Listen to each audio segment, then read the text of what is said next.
Agad naman na tumango si Jocelyn. Sa totoo lang ay kapapasok niya lang naman sa ospital na yon at hindi pa siya nagkakaroon ng pagkakataong humawak ng kahit isa man lang na scalpel kaya malamang na hindi siya makakalapit sa mga ito. Napakunot naman ang noo ni Carter dahil sa pagtango niya at pagkatapos ay hinawakan na magkabilang braso nito upang ulitin sa kanya ang sinabi niya kanina. Jocelyn, narinig mo bang sinabi ko? Layuan mong lalaking yun at ang pamilya niya, lalo na kung wala naman silang kailangan sa'yo. Tandaan mong sinasabi ko ha? Dagdag pa niya. Matuling tumango ulit si Jocelyn sa pangalawang pagkakataon. Oo, tatandaan ko. Pagkatapos noon ay bumalik na siya sa loob ng ospital at si Carter naman ay umalis na rin at pumunta sa kumpanya nito. Nang malapit na siyang mag-out sa kanyang shift ay bigla na lamang siyang nilapitan ng isang kasamahan niya at sinabi nito na may naghahanap daw sa kanya ng isang babaeng mukhang sobrang yaman. Agad namang nagtaka si Jocelyn dahil sa totoo lang ay wala naman siyang kakilalang babaeng mayaman bukod sa biyenan niya. Ilang sandali ay tuluyan na siyang lumabas upang harapin ang sinasabi ng kasamahan niya na naghahanap daw sa kanya. Paglabas niya ay nakita na niya isang babae na nakaupo. Nang malapitan pa niya ito ay doon niya napagtanto na ito palang mommy ni Red kung saan nakita niya ito sa dinner party. Nagpaskil si Jocelyn isang nahihiyang ngiti na lumapit siya rito. Nakita niya nakatingin na ito sa kanya. Hello po ma'am. Hinahanap niyo raw po ako? O nagkamali lang po kayo ng ipinatawag? Tanong ni Jocelyn dito na may halong pagkagulat dahil hindi niya inaasang ipapatawag siya nito. Ilang sandali pa nga ay mabilis itong umiling sa kanya. Hindi ako nagkamali dahil ikaw talaga ang pinatawag ko. Gusto ko lang sabihin sa'yo na kung nahirapan ka sa ilang mga bagay ay sabihin mo lang kay Red. At tutulungan ka niya para hindi ka mahirapan. Sabi nito sa kanya. Medyo kinilig siya dahil sa sinabi nito sa totoo lang. Pero ang problema, hindi naman sila close ng babaeng nasa harap niya ng mga oras na yon.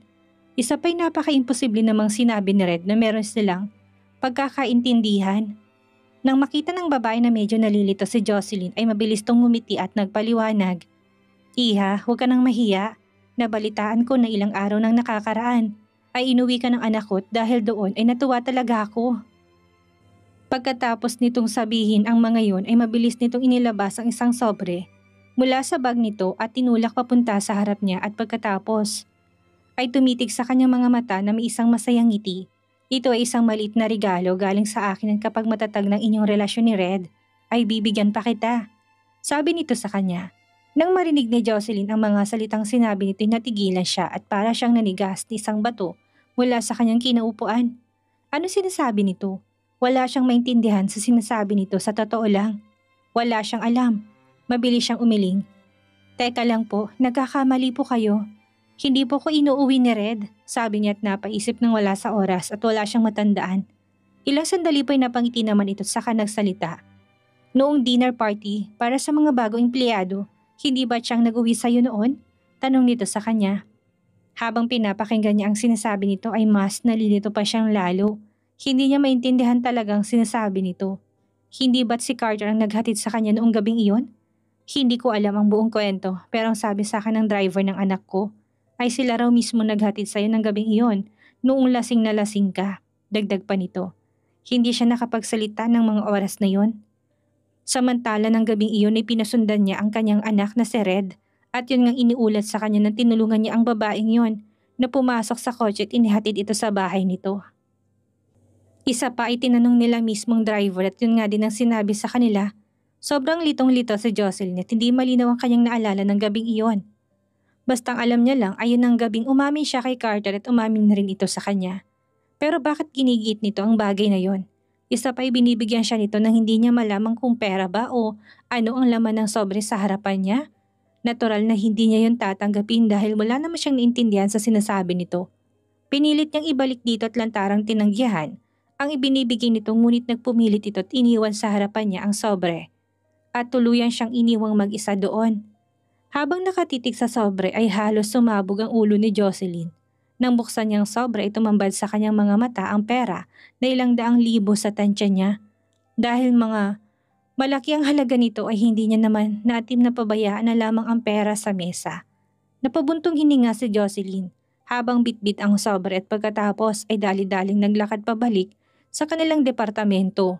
Habang naglalakad siya ay pinapagana niya ang kanyang isip kung ano ang gagawin niya sa perang iyon na ibinigay sa kanya ng babaeng iyon hanggang sa tuluyan nga siyang nakapag-isip ng solusyon. Nang matapos ang shift niya ay mabilis na nagpalit si Jocelyn ng kanyang damit at dali-daling tinungo ang elevator upang pumunta sa opisina ni Red. Agad siyang kumatok bago siya pumasok. Samantala, napaangat ang ulo ni Red upang tingnan kung sinong kumatok at pumasok ng kanyang opisina at agad niyang nakita ang mukha ni Jocelyn. At bigla siyang natulala, sandali at mabilis na tinapunan to ng malamig na mga mata. Anong kailangan mo dito? Tumingin naman ito sa kanya at sinalubong ang kanyang mga mata. Hindi ko alam kung saan ang bahay mo at maging ang number mo, kaya dito na lang ako sa opisina mo nagpunta, sabi ni Jocelyn. Pero sa totoo lang ay walang alam si Red kung bakit siya nagpunta doon. Ang akala nito'y gagantihan siya nito nang sinabi niya rito sa dinner party na hindi niya ito magugustuhan, lalo nang ilang beses siya nitong binunggo doon. Agad na napasandal sa kanyang upuan sa Red at napatingin muli kay Jocelyn. So, anong masamang hangin na nagtulak sa'yo dito? Malamig na tanong niya dito. Naglakad palapit si Jocelyn dito at pagkatapos nilapag sa harap ng mesa nito ang sobre. Ano to? Kunot ang noong tanong nito sa kanya. Hindi naman napigilan ni Red na mapatitig sa sobrang inilapag nito sa harapan niya at pagkatapos ay napatitig muli sa mukha nito. Bagamat hindi ito ganun, kaakit-akit ay maganda naman ito at mahinhin. Kung gumalaw at mukha ring may maganda itong pag-uugali. Pero ganun pa man ay mabilis niyang tinulak ang sobre pabalik sa tapat nito. Hindi ko to kailangan, sabi niya rito. Agad namang napasimangot si Jocelyn. Hindi mo malang ba titingnan kung anong nasa loob? Tanong niya rito. Hindi ko kailangan yan, malamig na sagot niya to sa kanya. Ang ibig kong sabihin ay, hindi pa man natatapos ang sinasabi ni Jocelyn ay pinutol na siya nito. Alam mo, marami na akong na-encounter na babaeng katulad mo. Sabi nito sa kanya, tinignan siya nito ng punong-puno ng pangalipusta at panghusga. Isang katulad ko? Bahagyang gulat at natigilan ang naramdaman ni Jocelyn. Nang marinig niya ang sinabi nito, anong ibig mong sabihin? Hindi porke isa akong intern dito at ikaw ang vice president ng ospital na to ay ganyan ka na magsalita. Malamig na sagot naman ni Jocelyn dito. Oh, tumaas ang sulok ng labi nito. Nakakaawa ka naman, talagang umaasa ka sa mukha mo at ginagawa mong lahat ng paraan para maakit mo ko at makuha ang atensyon ko? Napapailing na sabi nito sa kanya. Alam ko na yung mga ganyang estilo, laos na yan. Puno ng sarkasmong dagdag nito sa sabi sa kanya. Napakuyom ang kamay ni Jocelyn nang marinig niyang mga salitang binitawan nito. Ang lahat ng sinabi nito ay kabaliktaran ng dahilan kung bakit siya nagpunta doon ng mga oras na yon. Kung ganon, iniisip nito na inaakit niya ito para makakuha siya ng posisyon sa ospital. Hindi niya naiwasang hindi magngit-ngit ang kanyang kalooban. Isa pa iniisip nito na isa siyang gold digger. Gusto niyang matawa dahil punong-puno ito ng kayabangan, mula ulo hanggang talampakan. Pinigilan niyang kanyang galit at nagpaskil ng ngiti sa kanyang mga labi. Agad niyang inabot ang sobre at binuksan yon gamit ang sarili niyang mga kamay at kinalat sa mesa nito ang laman nun. Tumitig siya sa mga mata nito. Alam mo ba, Mr. Villamor, ang perang ito ibinigay sa akin ng iyong ina at hindi ko alam kung saan siya nakasagap ng chismis na inihahatid mo ko sa bahay gabi-gabi. At ikaw ang kasintahan ko kaya niya ako binigyan nito. Malamig na sabi niya rito. At kaya ako nandito para ibalik ang mga yan. Sa mga sandali namang yun ay bigla na lamang natulala sa Red sa gulat. Hindi niya akalain na yun palang nangyayari at yun palang dahilan nito kung bakit ito nagpunta sa kanyang opisina. Anong sabi mo? Nalalaki ang mga mata niya at halos hindi makapaniwala sa kanyang narinig. Lahat ng sinabi ko ay totoo. Mahinahong sagot ni Jocelyn. At kung hindi ka naniniwala, pwede mo namang personal na tanungin ang iyong ina tungkol dito, dagdag pa niya sabi. Aalis na sana siya, ngunit naalala niya na may kailangan pa siyang sabihin dito. At gusto ko lang sabihin sa'yo na hindi ako manggagamit at wala akong balak na akitin ka para sa kahit anumang bagay. Ang mga nangyari noong gabing iyon ay sadyang hindi ko talaga sinasadya at aksidente lamang. At kung hindi ka naniniwala sa sinasabi ko, wala na akong magagawa pa doon. Sabi niya rito. Halos ilang minuto mo kong tinitigan, sa tingin mo maniniwala ako sa sinasabi mo? Tanong nito sa kanya na nakataas ang kilay habang nakatawa. Agad namang umiti si Jocelyn na napakalamig at tumitig sa mga mata ni Do. Gusto ko sabihin sa'yo na sa mga oras na yon, gusto ko nandun ako'y madilim ang ilaw sa loob. At namali lang ako sa'yo dahil ang akala ko ikaw ang boyfriend ko. Medyo magasing tangkad kasi kayo at dahil sa epekto ng nainom ko, ay nagmukha kang siya. Sabi niya rito. Nonsense! Malakas na sabi ni Red sa kanya at biglang nainis at nagalit. Hindi niya na kayang itago ang kanyang emosyon ng mga oras na yon. Red, uulitin ko.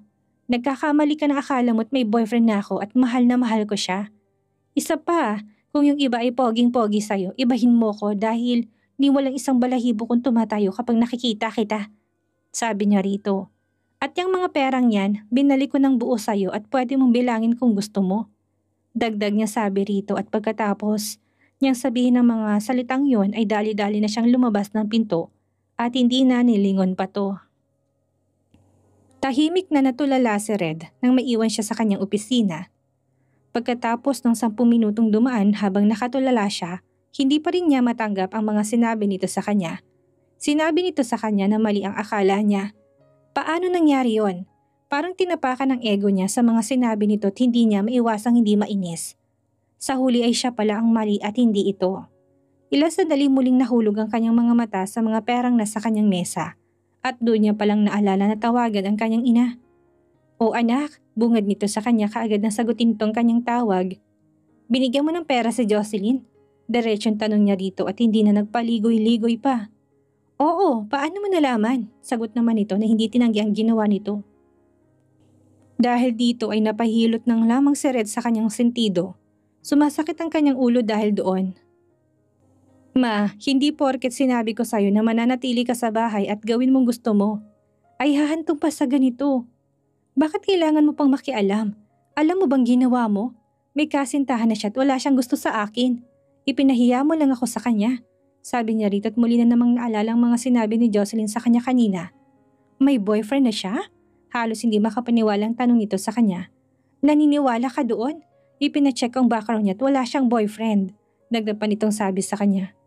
Huwag kang maniwala, baka sinasabi niya lang yun para magpakipot pa, sabi nitong muli. Napubuntong hininga na lamang si Red dahil sa sinabi na kanyang ina. Hindi bale na, basta wag na lang kayong makialam sa mga affairs ko sa hinaharap. Kaya ko na yon, sabi niya rito at inis na ibinaba ang kanyang cellphone. Sa isip-isip niya, bigla na lamang niyang naalalang sinabi ni Jocelyn. May boyfriend ako at mahal na mahal ko siya. Tungkol naman sa'yo ay wala ni isang balahibo kung tumatayo kapag nakikita kita. Yun ang eksaktong mga sinabi nito sa kanya. Dahil sa inis niya ay tumayo siya sa kanyang kinaupuan at lumabas ng kanyang opisina upang hanapin si Jocelyn. Pagdating niya sa department nito ay agad siyang nagtanong sa mga tao doon at sinabi nga na kalalabas lamang daw nito kung saan ay nagmamadali siyang lumabas upang habulin ito. Ngunit huli na para mahabol niya ipa ito dahil nasa gate na ito ng ospital at pagkatapos ay mabilis na sumakay sa isang kotse. Ang kotse na nakita niyang sinakyan nito ay isang Global Limited Edition na luxury car. Napakuyo ang mga kamay niya habang nakatingin sa pinanggalingan ng kotse at malamig na ngumiti. Ilang sandali pang ituloy na siyang tumalikod. Mukhang mas nagiging interesado pa siya sa babaeng ito. Samantala, pagkapasok naman ni Jocelyn sa loob ng kotse nakaharap si Carter sa laptop nito. Nakasandal ito at nakatiklop ang mga payat nitong mga binti at ang suot nitong puting polo ay natanggal ang ilang botones sa neckline nito na nagbubunyag sa mga collarbones nito. Habang nakatingin dito hindi niya maiwasang mapabulong sa kanyang isip na talaga namang napakagwapo nito. Ilang sandali bigla na lamang siyang nakaramdam ng urge na tila ba gusto niyang halikan ito. Ngunit sa huli, sa halip na halikan niya ito ay ginaya na lamang niya ito at sumandal sa upuan at pagkatapos sumilig at nilingon si Carter at tinitigan. Papanoorin niya na lamang ito at sa ganong posisyon niya ay malinaw na nakita niya ang napakagwapong mukha nito. Sayang nga lang at hindi niya ito mahalikan dahil busy ito sa ginagawa nito at ayaw niya naman itong istorbohin. Habang nakatitig rito, hindi niya napigilan ang sariling mapatingin sa mga pupula nitong mga labi. Sa sandaling yon, doon naman biglang napalingon sa kanya si Carter at ang mga labi nito unti-unti nang gumalaw. Bakit parang napakatahimik mo yata simula pa kanina nang sumakay ka? Tanong nito sa kanya. Ni hindi mo man lang ako binate. Dagdag pa nitong sabi sa kanya.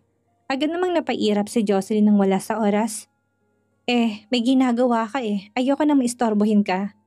Dahil sa naging sagot niya ay bigla na lamang ngumiti bigla si Carter. Hindi naman ganun kahalaga to. Kung pagkukumparahin mas mahalaga ka pa rin. Ano ba? Sabi niya't bago pa man niya matapos ang kanyang sinasabi, bigla na lamang niyang sinarang kanyang mga mata at buong tapang na lumapit kay Carter.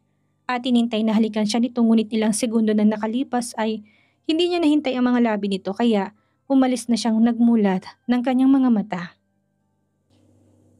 Naghihintay ka ng halik? Tanong nito sa kanya't marahang initian siya. Dahil dito'y kagad naman siyang namulat lumayo na hiyang-hiya at mabilis na tumanggi.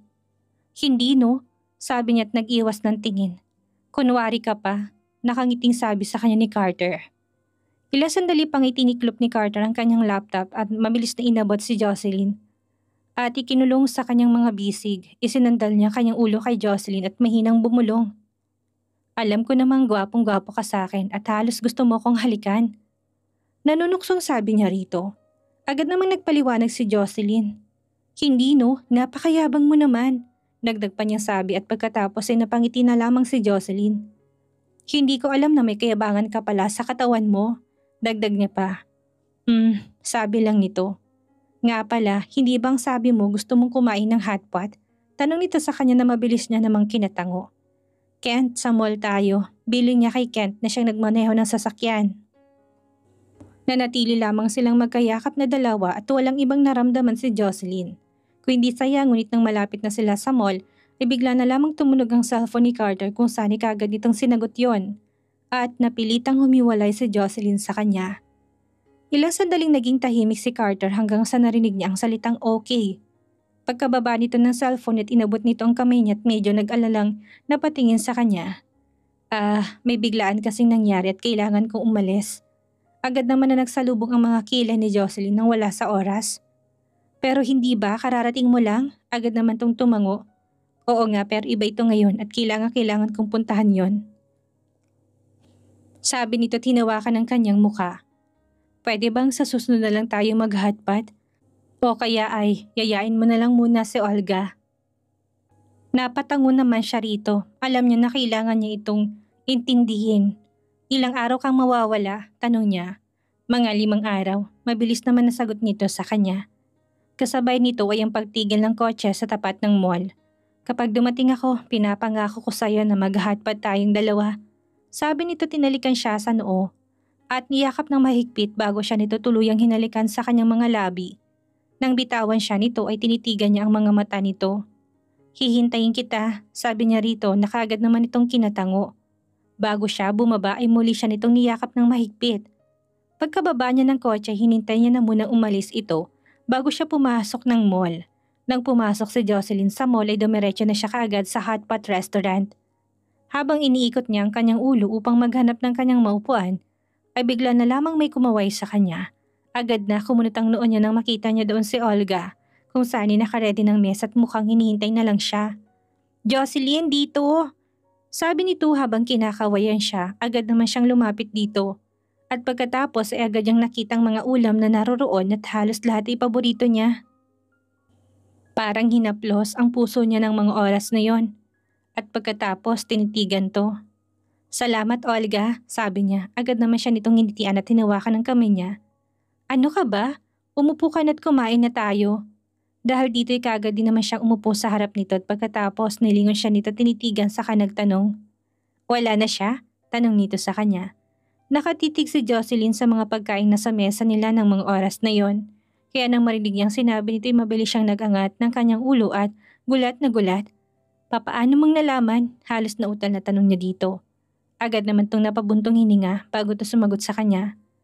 Mga ilang oras na ang nakakalipas ay tinawagan niya ako at sinabi niyang may kailangan daw siyang asikasuhin at pinakiusapan niya ako na sabayan kang kumain at mag-shopping daw tayo. Hiniling niya sa akin na samahan kita at siya na raw ang bahalang magbayad. Sagot nito sa kanya, muli itong bumuntong hininga. Habang tinitignan kong itsura mo, alam ko na kagad na umalis na siya dahil parang napakalungkot ng mga mata mo.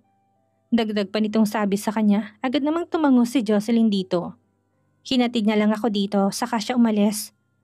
Ay naku Jocelyn, bakit kasi hindi mo siya pinigilang umalis na lang? At pinilit mo na sana siyang manatili sa tabi mo?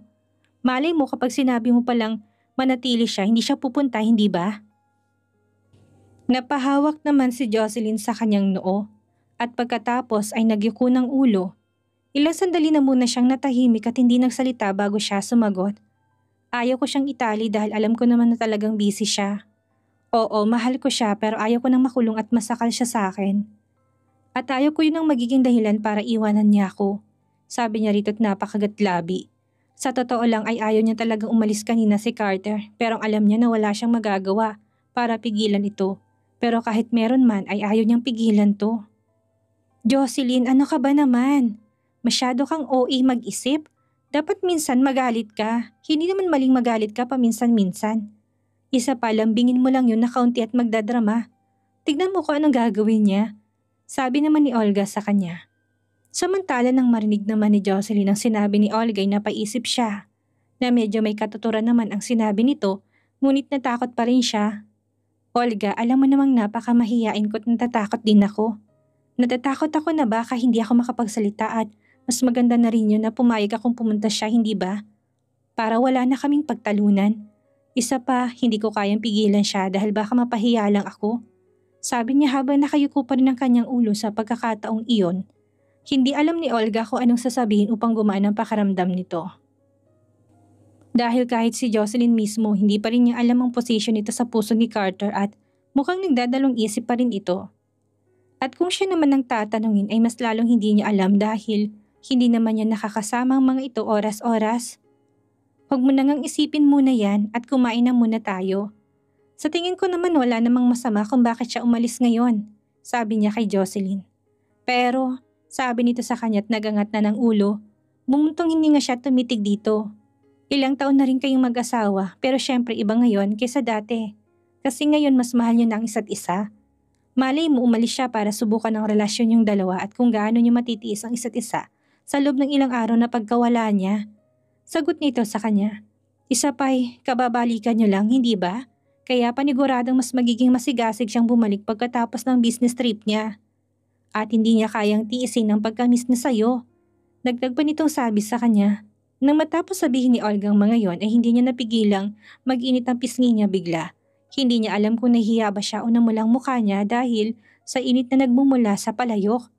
Olga, mali ang iniisip mo, hindi pa kami ulit.